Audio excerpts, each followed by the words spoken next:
Kita harus bisa ngontrol pikiran, jangan sampai kita yang dikontrol oleh pikiran. Terlalu banyak pikiran, terlalu banyak pertimbangan itu negatif. Hidup kita itu sebenarnya sederhana. Kitalah yang membuatnya rumit.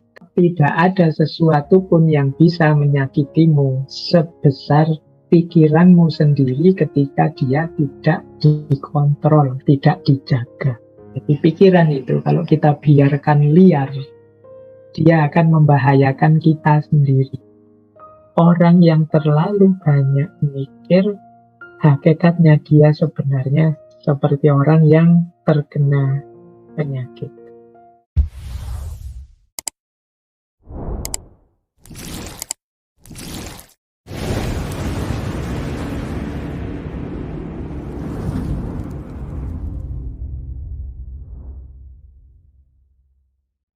Oke, bismillah.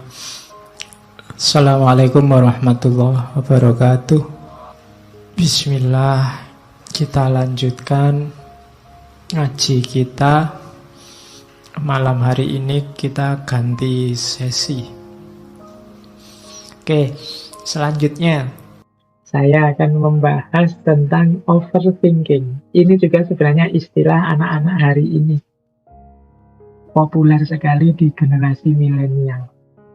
Overthinking itu ya mungkin kalau zaman dulu orang menyebutnya, kalau bahasa Jawa itu kokean mikir, terlalu banyak pertimbangan.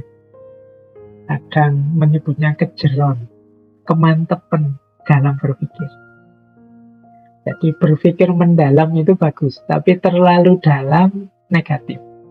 Berpikir mantap itu bagus, terlalu mantap negatif. Berpikir kritis kreatif bagus, tapi overthinking, jadi kayak overdosis gitu kan, terlalu banyak pikiran, terlalu banyak pertimbangan itu negatif. Makanya istilahnya over. Persis seperti kata Konfusius. Hidup kita itu sebenarnya sederhana. Kitalah yang membuatnya rumit. Garis-garis besar hidup ini kan sederhana. Kalau sakit ya berobat.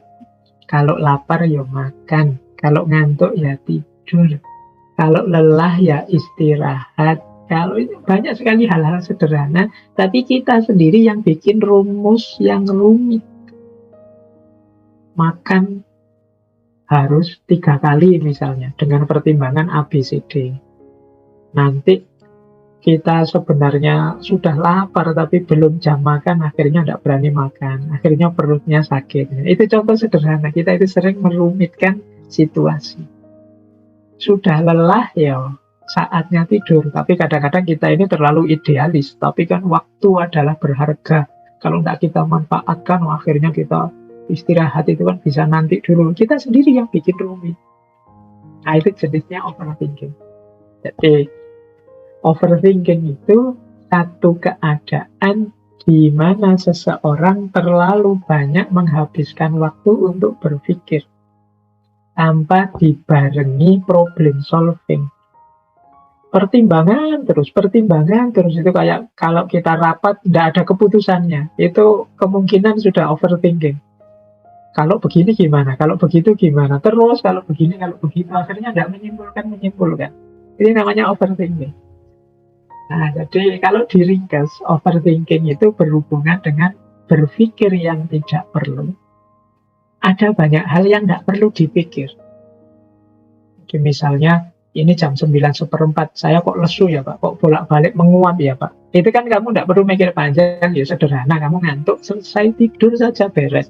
Tapi kadang-kadang dalam hal-hal seperti ini, kita itu sering malah mikir itu, mengapa ya kok saya ngantuk jam 9, sementara ada orang ngantuk jam 12. Apakah saya ini, akhirnya dipikir mungkin bisa bikin seminar nasional untuk bahas itu. Kadang-kadang coba teman-teman cermati ya tema-tema kajian, seminar di seputar kita itu. Mungkin banyak hal yang ngapain itu dibahas. Jadi nggak usah terlalu dalam, semua orang juga sudah tahu kok. Nah itu berpikir yang tidak perlu, jenisnya overthinking, atau berpikir yang tidak tepat. Jadi harusnya yang dipikir bagian apanya, tapi kita malah mikir bagian yang lain, itu namanya tidak tepat.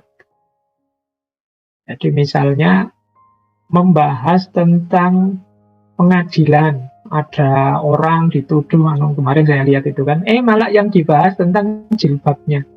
Mengapa ya? Kok sekarang pakai jilbab? Kira-kira dulu pakai jilbab enggak sebelum jadi tersangka? Itu diskusinya rame dan enggak selesai. Itu namanya enggak. Kalau urusan pengadilan dibahas tentang ini, ditegakkan benar enggak hukum ini, adil enggak hukumnya ini. Tapi banyak hal-hal kecil yang enggak penting, kadang-kadang porsinya lebih besar. Apalagi era post-truth hari ini, kita sering berpikir tidak tepat. Nah, terus berpikir terlalu banyak. Jadi berpikir terlalu banyak itu ya sebenarnya ini urusan sederhana saja, simpel saja. Kita saja yang nambah-nambah variabel terus jadi meluas kemana-mana. Sebenarnya ini sederhana urusannya, suka atau tidak suka. Tapi terus melebar kemana-mana. Urusan sosial lah, politik masuk lah, ekonomi lah, dan lain sebagainya. Ini sebenarnya sederhana, ada orang bercanda misalnya. Tapi terus macam-macam, bahas psikologi juga, bahas. Ini namanya berpikir terlalu banyak. Itu juga jenis overthinking. Jadi, mikir yang tidak perlu, mikir yang tidak tepat, mikir yang berlebihan. Nah, biasanya, ini ada teorinya, overthinking itu sering kita lakukan tentang masa depan kita. Nah, masa depan ini itu yang paling besar, paling sering. Apalagi teman-teman yang mahasiswa, itu mesti lebih sering berpikir tentang masa depan ini. Melakukan spekulasi-spekulasi, prediksi-prediksi, khayalan-khayalan tentang masa depan. Kalau saya jadi begini nanti gimana ya? Kalau saya jadi begitu gimana ya? Aku sukses nggak ya besok? Kira-kira yang mau nikah sama aku siapa ya? Anakku besok berapa ya? Aku bisa nggak ya punya mobil sekian? Aku punya... ini sampai kita sumpek sendiri, gelisah sendiri. Ini overthinking namanya. Jadi kita terlalu berlebihan merancang masa depan, mereka masa depan, dan lain sebagainya. Atau yang kedua, kita overthinking, mikir dalam karena kata orang. Kata orang itu nuruti komentarnya orang, nuruti pandangannya orang. Terus kita mikir, wah enaknya gimana ya, baiknya gimana ya, bagusnya gimana. Nah ini overthinking. Ya misalnya ngaji filsafat ini, kemarin waktu masih suara saya saja, masih rekaman saja, orang-orang banyak, Pak, kok ya kelihatan wajahnya, kelihatan yang ngomong gitu loh Pak, biar meskipun online kita tahu Pak Faiz seperti apa. Mungkin terus teman-teman takmir mikir, saya mikir, ya mungkin teman-teman itu nyamannya kalau ketemu saya.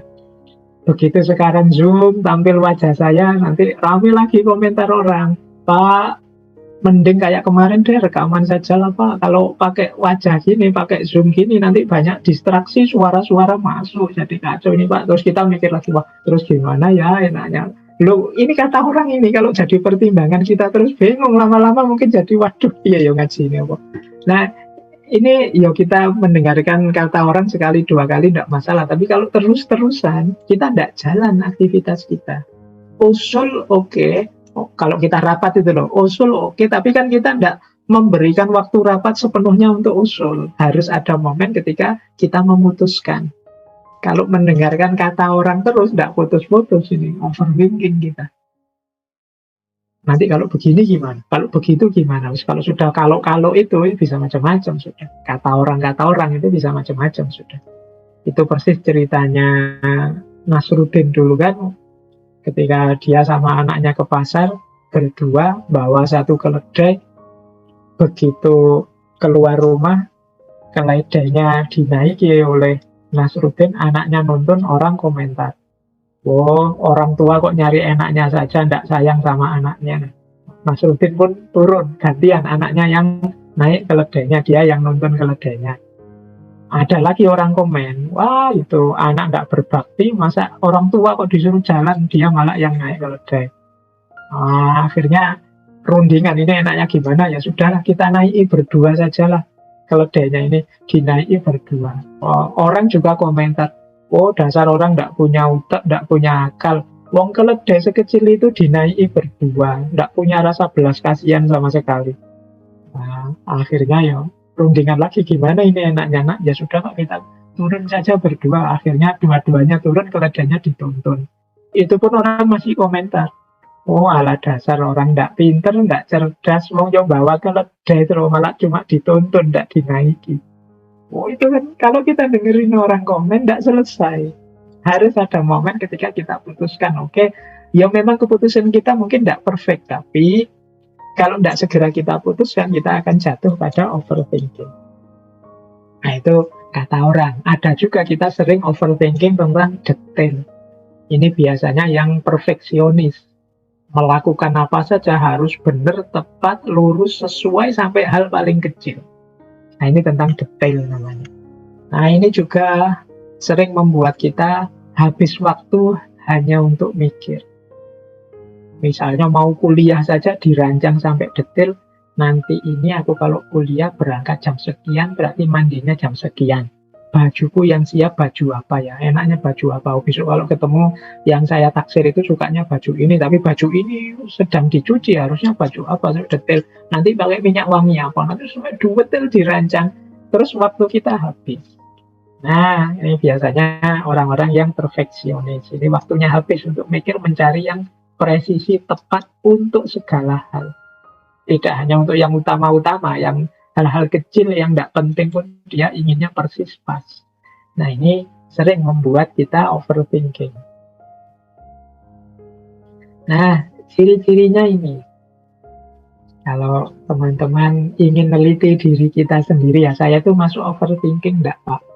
Yang pertama apa? Terlalu banyak merenung. Merenung bagus, tapi kata-kata terlalu itu membuat jelek. Itu kayak mahasiswa baru belajar filsafat itu sidik-sidik, ini harus saya cari filsafatnya ini Pak. Oh ini harus saya renungkan filosofinya ini Pak. Nanti apa saja difilsafati. Segala hal difilsafati. Ya ini nanti jatuhnya terlalu banyak merenung. Kalau punya teman yang sukanya begini, kalau diajak diskusi bisa panjang ngomongnya, pertimbangannya macam-macam, renungannya banyak, itu kemungkinan jatuh pada overthinking. Apalagi kalau merenung saja, tidak ada keputusannya, tidak bisa ngambil keputusan. Jadi pertimbangan ini, pertimbangan itu, kalau ini begini, kalau ini begitu, itu saja. Terus tidak bisa lanjut, berarti keputusannya apa, itu tidak bisa. Nah ini ciri kedua, berarti kita jatuh pada overthinking. Yang ketiga, terlalu banyak menebak-nebak, mengira-ira, atau kalau bahasa Inggrisnya what if. Kalau begini gimana? Kalau begitu gimana? Saya mau sih kerja di situ, tapi nanti kalau saya sakit gimana? Kalau saya pas halangan ini gimana? Kalau nanti bosnya marah gimana? Kalau ada tawaran lebih bagus besok gimana? Kalau what if? Akhirnya ya kesempatannya lewat. Saya siap sih Pak menikah dengan calon saya ini, tapi kalau besok saya mengecewakan dia gimana? Kalau saya tidak cocok dengan keluarganya, nanti gimana? Wong saya belum terlalu mendalam sama keluarganya. Kalau nanti kebetulan saya dipecat dari pekerjaan saya, apa istri saya nanti mau, Pak? Kalau saya, pokoknya what if-nya banyak. Berandai-andai sampai jauh, sampai rumit. Nah, ini kemungkinan kita punya karakter overthinking. Jadi terlalu banyak mikir, terlalu banyak pertimbangan. Akhirnya terus tidak jadi nikah-nikah sampai tua, mikirnya terlalu panjang, mikirnya terlalu macam-macam. Nah yang keempat, ingin sempurna dalam segala sesuatu. Jadi kalau melihat sesuatu itu selalu dianalisis, dicari sampai hal detail paling kecil. Nanti begitu ada kurangnya, ada kelirunya, ada lemahnya, terus dicendangi, wah ini keliru, ini kurang, ini tidak pas. Kemudian diteliti lagi, wah ini kurang, ini keliru, ini tidak pas, wah terus begitu. Dia nyari yang perfect. Kemungkinan orang-orang yang selalu mencari kesempurnaan akan jatuh pada overthinking, berpikir berlebihan tadi. Jadi ini ciri-cirinya. Jadi silakan teman-teman mungkin menelaah dirinya. Biasanya yang apalagi yang sedang asik belajar filsafat itu tidak sadar jatuh pada overthinking ini. Filsafat itu penting, berpikir merenung itu bagus, tapi tentu saja untuk hal-hal yang esensial. untuk hal-hal yang penting memang pokok dalam hidup ini. Tidak segala hal harus direnungi secara dalam, secara filosofis. Mau makan saja diskusi filsafat dulu. Mengapa kok kita makan sore hari ini? Makannya kok makan nasi, masih apa tidak bisa makan yang lain? Filosofinya apa makan nasi? Itu pokoknya apa-apa dibahas sampai sedalam itu namanya overthinking. Nah, manifestasinya sekarang. Manifestasi ciri-ciri gejala-gejalanya. Kalau kita ini sudah overthinking. Yang pertama adalah kita ini tidak bisa mengendalikan pikiran kita sendiri untuk berhenti.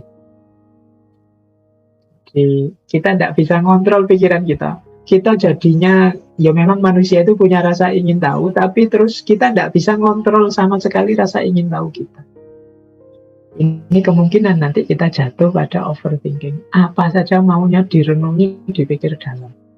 Jadi, filsafat berpikir mendalam bagus, tapi overthinking itu berpikir terlalu mendalam. Jadinya negatif. Bukti selanjutnya kalau kita sudah overthinking itu, kita melewatkan banyak hal dan kadang-kadang menyesal. Ngapain tadi waktuku terbuang untuk melakukan itu, sementara teman-teman sudah selesai tugasnya. Nah, ini terlewatkan banyak hal. Ini kalau ada mahasiswa nyusun skripsi, kemudian dia tipe overthinking, apa saja ingin perfect, detail, sempurna, mendalam, itu mesti tidak jadi skripsinya. Lama. Karena dia mesti terus segala sesuatunya ingin dibahas secara rinci, rasional, dan mendalam. Kadang-kadang terus dia nyesel. Temennya sudah lulus semua, padahal kamu pinter kok tidak selesai-selesai. Saya merasa masih kurang ini Pak, kurang itu Pak, belum masuk ini, saya ingin jadi begini, begitu, tapi belum Pak. Nah, tapi temennya yang tidak terlalu pinter nekat saja, pokoknya ono tulisannya bisa dibaca, dibantai ya tidak apa-apa sama pengujinya, yang penting lulus. Nah, dia lulus, tapi kamu yang agak perfeksionis, overthinking malah lama. Terlewatkan banyak hal. Mau ngelamar pacar saja kalau mikirnya pertimbangannya macam-macam, nggak selesai-selesai, ya, nanti dilamar orang. Baru nangis, baru menyesal. Nah, itu ruginya. Jadi buang-buang waktu untuk overthinking. Biasanya kita baru sadar kalau yang lain sudah menghasilkan sesuatu, sudah sukses, kita belum. Kita masih muter-muter saja, bulet di situ. Misalnya organisasi itu ya rapat demi rapat terus, tidak pernah diputus-putuskan. Keputusannya rapat hari ini adalah kita harus rapat lagi minggu depan menyelesaikan diskusi yang tidak selesai hari ini. Nanti diskusi lagi, keputusannya gitu terus, tidak selesai-selesai. Itu namanya overthinking. Kemudian kadang-kadang overthinking itu nambah masalah baru. Jadi yang semula tidak ada masalah, karena dipikir, ditemukan, diangkat, ya dia jadi masalah baru ketemu. Wah, ada masalah nih. Ketika dipikir lagi, loh ada masalah lagi. Terus begitu ya, yang namanya hidup di dunia ini kan tidak ada yang sempurna. Selalu akan ada masalah. Orang yang overthinking itu selalu surplus masalah. Nambah masalah lagi. Kemudian ya orang yang overthinking ini biasanya ya bingung sendiri, pegang sendiri. Yang lain itu loh santai hidupnya, menikmati ngopi-ngopi, nonton TV, gitaran, santai bergurau, senda-senda di antara teman. Dia sendiri yang tegang. Dia sendiri yang bingung apa-apa. Wah, itu tidak rasional. Wah, itu tidak masuk akal. Wah, itu perlu dianalisis secara fenomenologis. Wah, itu perlu. Wah, itu dalilnya mana? Itu tegang terus tiap hari. Nah, itu kemungkinan kalau kita begitu, tidak ada santai-santainya.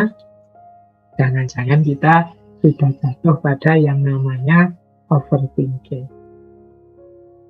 Atau kita sulit dan sering salah kalau membuat keputusan karena terlalu banyak pertimbangan. Jadi jangan dikira berlebihan pertimbangan itu selalu bagus. Kadang-kadang ya malah membingungkan. Di momen-momen tertentu ya kita kadang-kadang perlu tegas. Udahlah, Kalau memang dipikir terus, tidak ada selesainya. Kita putuskan saja ini, nanti kalau ada masalah, ada resiko, kita tanggung bersama. Kadang-kadang perlu begitu. Tidak harus semuanya ditunggu diskusi sampai matang. Ya seperti saya bilang tadi, kadang-kadang kita ini merasa pas cocok, yang lain bilang tidak cocok. Kita ladeni yang bilang tidak cocok, yang tadi sudah cocok, akhirnya komplain. Akan terus begitu, namanya hidup. Nah yang terakhir, cirinya kita ini sudah mengalami overthinking, itu kesibukan kita itu lebih banyak pada hal-hal yang kurang penting. Meskipun mungkin kita ngeyel, ini penting, tapi sebenarnya hakikatnya itu tidak penting. Jadi ngapain sih seandainya kita benar atau sukses di situ, terus manfaatnya apa, maslahatnya apa? Seandainya gagal, rugi, resikonya apa? Ini kan kita nggak pernah masuk ke situ. Kalau sudah overthinking itu inginnya perfect semua. Inilah yang sering jadi masalah. Jadi kalau ingin tahu kita sudah overthinking atau tidak, antara lain ya, apakah kita mampu mengendalikan pikiran, apakah kita ternyata sering melewatkan banyak hal dan sering menyesal. Apakah dari satu masalah ketika kita pikirkan lama-lama tambah lagi masalah, tambah lagi masalah. Apakah teman-teman kita podo santai pada senang-senang, sementara kok aku sendirian yang tiap hari tegang, tiap hari bingung, tiap hari tidak nyaman. Itu jangan-jangan aku ini overthinking. Atau kita sulit sekali mengambil keputusan. Mau memutuskan ini tapi kok ya jeleknya di sini, mau memutuskan itu jeleknya di situ, alternatif ini keliru, alternatif itu tidak pas, alternatif itu lagi tidak cocok, terus begitu, tidak ketemu-ketemu. Jangan-jangan problemnya di kita yang overthinking. Atau pertimbangan-pertimbangan kita itu sebenarnya hal-hal sepele, hal-hal yang tidak penting. Misalnya, wah saya mau nikah sama kamu sih, tapi saya itu kalau tidur ngorok, gimana ya? Nah, itu kan sebenarnya antara urusan nikah yang agung, yang besar, dibandingkan ngorok. Terus ini dibahas mendalam, diseriusi sampai gara-gara macam. Itu namanya hal yang tidak penting, diutamakan. Nah, ini kemungkinan kita overthinking. Jadi, mari kita perhatikan ya, jangan sampai, ya memang kita ini akademisi, para pecinta filsafat, suka ngaji, suka berpikir gitu. Mungkin teman-teman tidak hanya ngaji filsafat, juga di ngaji yang lain, di kajian yang beda-beda. Tapi hati-hati jangan terjebak overthinking. Karena overthinking, kalau sudah overthinking, konotasinya negatif. Akibatnya apa sih kalau kita ini overthinking? Efeknya antara lain ya yang pasti, hidup jadi tidak asik. Jadi tidak menyenangkan. Jangankan kita yang overthinking, kita punya teman saja yang serba overthinking, itu kan tidak asik. Jadi diajak apa-apa itu terus diseriusi terus. Kita ngomong iseng, dia serius mendalam. Kita bergurau, dia serius mendalam terus. Hidup jadi tidak menyenangkan, tidak asik.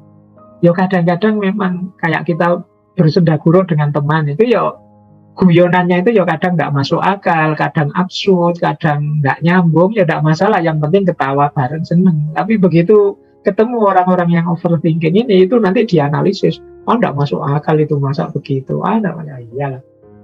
Hidupnya jadi tidak seneng. Jadi waktu habis, tegang, lelah, tidak bisa tidur nyenyak, selalu kepikiran. Kepikiran itu dalam istilah Jawanya. Jadi istilah Jawa ada istilah kepikiran. Kepikiran itu berarti jadi bahan pikiran terus-menerus. Dan itu pasti tidak menyenangkan. Nah yang kedua, banyak aktivitas jadi tidak maksimal. Mengapa tidak maksimal? Kita susah untuk fokus dan konsentrasi. Pikiran kita kemana-mana terus. Mikir A, kita kaitkan dengan B, kita kaitkan dengan C, kita terus begitu. Jadi akhirnya kegiatan-kegiatan kita jadi tidak maksimal, tidak to the point.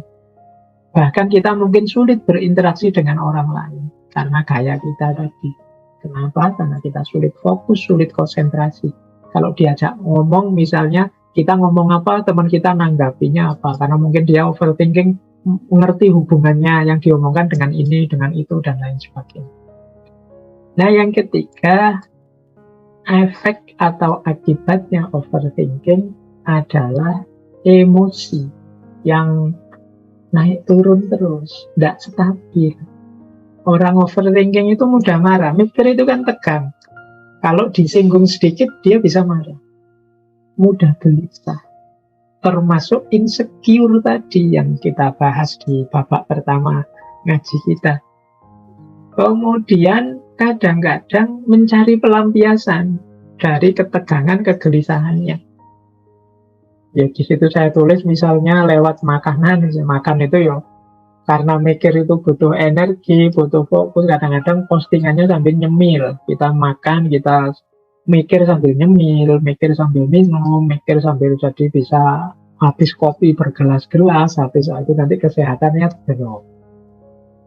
Kemudian kadang lewat postingan, tidak ada angin, tidak ada hujan, nanti postingannya marah-marah, postingannya apa. Atau pada orang lain untuk pelampiasan, orang lain diserang, atau sebaliknya, menjauh dari orang lain. Nah, ini efek-efek dari overthinking. Emosi kita jadi tidak stabil. Tentu saja orang lain jadi insecure, jadi tidak nyaman dekat dengan kita. Karena emosi kita yang naik turun.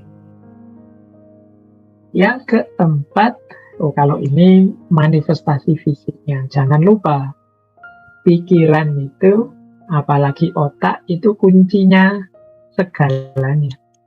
Jadi ketegangan-ketegangan batin kita, pikiran otak kita itu ya bisa berefek pada kesehatan fisik.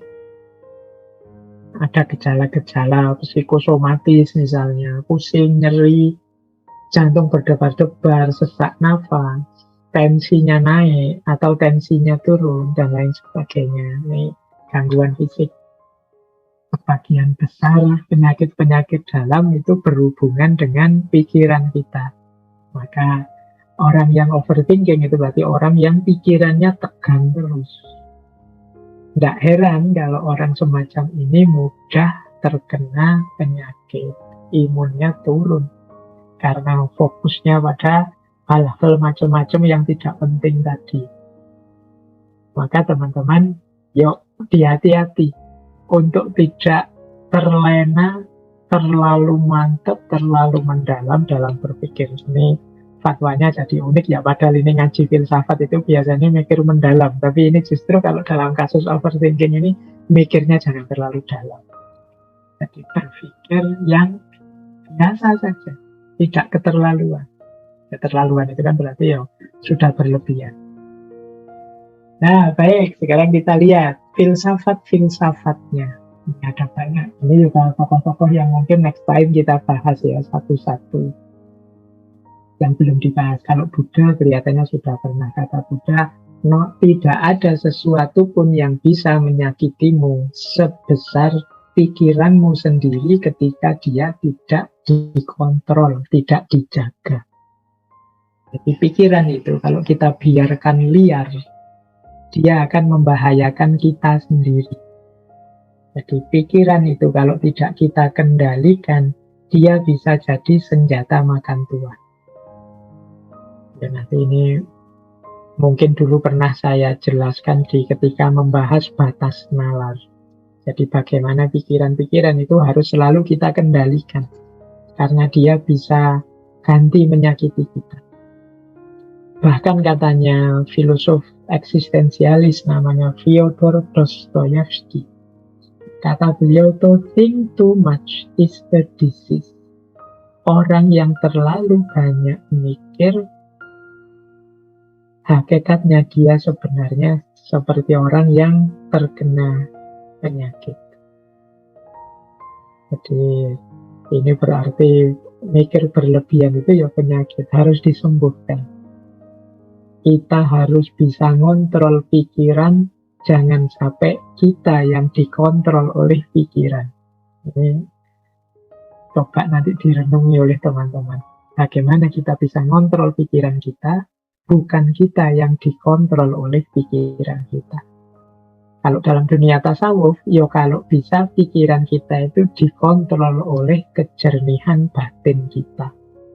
Sehingga dia akan jadi panglima perang, dia akan jadi pasukan yang kuat dalam perjalanan kita menuju Tuhan, menuju Allah. Nah, dikuatkan oleh Pascal, filosof eksistensialis lagi. Berpikir terlalu sedikit atau terlalu banyak tentang sesuatu sama-sama membuat kita kaku dan fanatik. Nanti dilanjutkan oleh Napoleon. Kata Napoleon, take time to deliberate. Ya, silahkan gunakan waktumu untuk bebas berpikir, tetapi ketika waktu untuk bertindak tiba, stop thinking and go. Berhentilah berpikir dan jalanlah. Jadi, ya berpikirlah, tapi ambil waktu, beri batas waktu. Jangan terus-terusan mikir tanpa batas waktu. Kalau sudah saatnya bertindak, ayo bertindak. Jangan mikir terus, stop thinking and go. Kata Napoleon Hill, ini sama-sama Napoleon ya. Kalau Napoleon Bonaparte panglima perang Perancis, kalau Napoleon Hill ini penulis, motivator dari Amerika. Don't wait, the time will never be just right. Jangan menunggu. Menunggu itu dalam arti terlalu banyak pikiran, terlalu banyak pertimbangan. The time will never be just right. Waktu, situasi itu tidak bisa berubah benar begitu saja. Kita harus ada tindakannya, tidak hanya mikir. Dan menurut Martin Luther King Jr., kalau Martin Luther King ini, beliau aktivis, juru bicara gerakan hak-hak sipil. Nanti kapan-kapan kita bahas beliau, mungkin berhubungan dengan teologi pembebasan. Kata Martin Luther King Jr., you don't have to see the whole staircase. Just take the first step. Jadi, engkau tidak harus melihat keseluruhan anak tangga. Cukup engkau ambil langkah pertama. Jadi, hidup ini kalau kita ibaratkan naik tangga, ya tidak harus kita tahu ujungnya tangga itu nanti sampai mana. Yang penting kita mengambil langkah pertama menaiki tangga. Kalau terlalu lama mikir tentang tangga, tidak jalan-jalan. Nah, ini yang dimaksud overthinking tadi. Terlalu banyak pertimbangan, terlalu banyak pemikiran, terlalu banyak pendalaman-pendalaman, akhirnya nggak ngapa-ngapain. Kalau kita nggak ngapa-ngapain, nggak ada situasi yang berubah jadi lebih baik. Padahal tujuannya berpikir itu kan mencari solusi, menemukan jalan untuk agar hidup kita jadi lebih baik. Nah, inilah beberapa filosofi dari para filosof tentang overthinking. Nah, ini beberapa tips agar kita tidak terjebak overthinking. Yang pertama, jangan dijadikan kebiasaan. Jangan dibiasakan overthinking. Jadi, kalau kita sadar, wah ini aku terlalu banyak mikir ini, wah ini aku terlalu banyak pertimbangan ini, akhirnya nggak jalan-jalan. Ya sudah, kita off dulu. Jadi, dan kita usahakan nggak sering-sering begitu. Karena kalau jadi kebiasaan, nanti ada apa-apa sedikit kita overthinking, ada apa-apa sedikit kita overthinking. Yang kedua, sikapi segalanya secara biasa saja, wajar-wajar saja. Jadi, ya kalau memang urusan besar, diselesaikan, diuraikan dalam bagian-bagian kecil, kita selesaikan satu demi satu, setahap demi setahap. Ya kayak naik tangga tadi loh. Wah ini urusannya sampai masa depan ini. Ya kita selesaikan dulu yang di depan mata. Kita selesaikan dulu yang mahasiswa kuliahnya. Nanti baru kalau kuliahnya selesai mikir kerjaan. Kalau kerjaan sudah dapat mikir istri. Setelah itu mikir membahagiakan orang tua. Setelah itu mikir betul. Kalau dicampur semua jadi satu dengan judul hidup dan masa depanku, kita akan overthinking pasti. Ayo diawali pelan-pelan saja, setahap-setahap saja. Ada kalanya penting bagi kita untuk mengambil sudut pandang yang baru. Kadang-kadang memang perspektif tertentu itu membuat masalah-masalah baru. Nah, sehingga pikiran kita tidak selesai-selesai, muter bulat di situ. Nah, itu kadang-kadang kita perlu menarik diri. Sudahlah, saya pandang secara berbeda. Nyari cara pandang baru yang lebih segar terhadap masalah ini. Misalnya urusan kuliah, teman-teman mungkin ada yang terancam DO, sudah semester 13, besok 14, proposal saja belum, dan kita gelisah di situ mati-matian. Waduh, ini hancur duniaku, masa depanku rusak. Nah, itu karena mikirnya mungkin hanya dari sudut pandang kuliah yang ke DO. Tapi mungkin kalau kita keluar sebentar, melihatnya dari perspektif berbeda, bisa jadi kita tidak segalau itu. Mungkin, oh iya ya, wong yo banyak kok orang itu yang tidak lulus kuliah tapi sukses. Ada juga yang ke DO tapi terus berhasil di bidangnya. Ada juga yang, ini sudut pandang baru namanya. Mungkin kita menemukan solusi dari situ, tidak dari perspektif awal tadi yang membuat kita panik. Diputus pacar misalnya, wah kita gelisah gimana biar dia tidak mutus aku, gimana biar dia tetap bersama aku, gimana biar dia, kita stres mati-matian. Mungkin kita tidak nemu jalan sudah kalau bareng dia. Nah, tapi dari sudut pandang yang berbeda mungkin jadi lebih positif. Alhamdulillah aku bisa konsentrasi kuliah, lebih baik aku sekarang bisa nambah ibadah dan lain sebagainya. Ini namanya sudut pandang yang baru. Yang keempat, latihan mendisiplinkan diri. Jadi ayo, bahkan pikiran pun seperti saya bilang tadi ya, ayo kita kontrol. Di peran apa yang harus dia mainkan, apa yang harus dia pertimbangkan, dia lakukan. Kita yang bilang stop and go, sudah titik. Sekarang keputusan di tanganku, tugasmu hanya memberi pertimbangan. Nah, ini kita yang kontrol. Kita latihan disiplin. Saya beri waktu, wahai pikiranku, 15 menit untuk menyelesaikan ini. Kalau memang tidak bisa, ya berarti memang perlu ada perspektif yang berbeda. Tidak usah bulat terus di situ. Nah, ini penting latihan begini ini untuk pikiran kita. Dan jangan mudah terdistraksi. Jangan mudah tertarik perhatian pada fokus yang lain. Ini yang saya pikirkan hanya aspek ininya saja, nanti aspek yang lain nanti dulu. Kalau yang ini selesai atau yang ini buntu, baru ganti ke aspek yang lain. Ini namanya latihan disiplin dalam berpikir. Kemudian bersikap positif dan optimis. Jadi jangan serba negatif. Kita overthinking tadi sebagian besar karena cara berpikir kita yang negatif. Kalau begini gimana? Kalau begitu gimana? Kalau nanti terjadi ini apa kita bisa? Kalau itu yang membuat orang terus jadi overthinking. Mari kita optimis, positif, bahkan mari gembira dan bahagia. Ini akan membantu kita menaklukkan overthinking. Yang terakhir, ayo hidup di masa kini. Jangan dibelenggu oleh masa lalu atau selalu dicemaskan oleh masa depan. Ini yang membuat kita overthinking. Cemas oleh masa depan, menyesal karena masa lalu. Ini membuat kita tidak move on. Mari hidup di masa kini. Hidup di masa kini kita nikmati, kita terima apa yang kita miliki hari ini. Ini akan jadi kunci kebahagiaan kita dan kunci yang membuat kita lepas dari overthinking.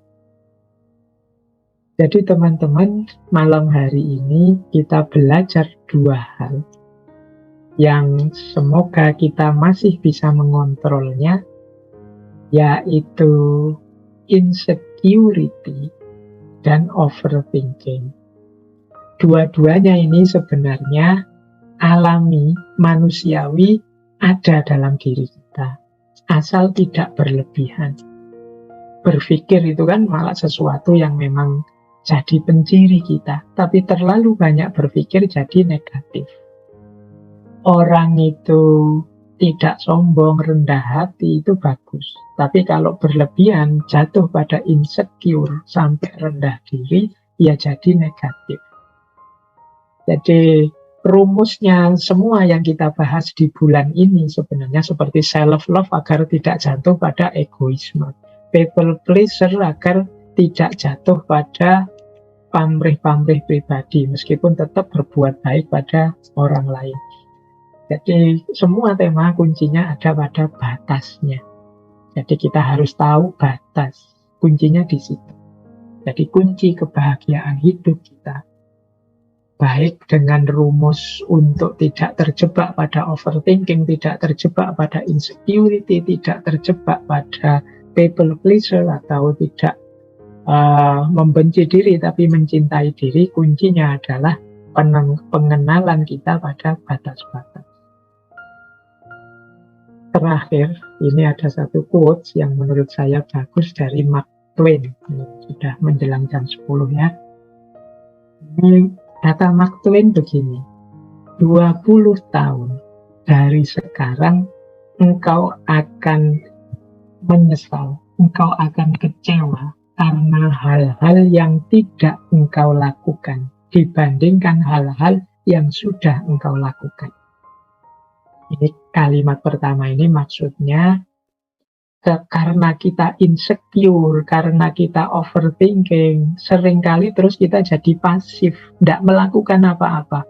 Ketika insecure, kita merasa rendah diri, minder, jadi pasif. Ketika overthinking juga begitu, kita sibuk dengan pertimbangan-pertimbangan, kita takut mengambil tindakan. Akhirnya apa? Kata Mark Twain. Mark Twain ini novelis sebenarnya, penulis, juga pengajar. 20 tahun lagi kita akan banyak kecewa karena kita terlalu insecure dan sering overthinking. Kita banyak kecewa karena tidak melakukan apa-apa dibandingkan yang kita lakukan. Yo, ada sih hal-hal yang kita lakukan terus kecewa, tapi yang lebih banyak adalah kita tidak melakukan sesuatu dan kita kecewa karena tidak melakukan apa-apa. Mungkin teman-teman sering merenung, coba zaman SMA dulu saya begini, coba dari zaman SMP aku sudah begitu, mesti sekarang aku nikmati hasilnya. Itu namanya menyesal. Kemungkinan ya karena insecurity atau overthinking tadi. Maka kata Mark Twain, lemparkan jangkarmu, kemudian berlayarlah menjauh dari pelabuhan yang nyaman, tangkaplah angin. Nah, kalimat yang terakhir, explore, dream, discover. Menjelajahlah, bermimpilah, dan temukan banyak hal baru. Inilah nanti jadi kunci kebahagiaan kita. Baik teman-teman, mungkin itu dulu ya. Ini mungkin hanya bahan-bahan renungan materi kita malam hari ini. Semoga sedikit banyak membantu kita untuk menjaga stabilitas diri kita, menjaga kewarasan hidup kita di tengah gempuran berbagai masalah yang kita hadapi hari-hari ini. Insya Allah hari Rebu depan kita pungkasi dengan mindfulness. Dan nanti di minggu terakhir kita ngobrol-ngobrol saja tentang apa yang ingin teman-teman tanyakan. Oke, saya kira itu untuk sesi malam hari ini. Semoga sedikit atau banyak memberikan manfaat untuk kehidupan kita masing-masing. Kurang lebihnya mohon maaf. Wallahul muwaffiq, wallahu a'lam bissawab. Wassalamualaikum warahmatullahi wabarakatuh.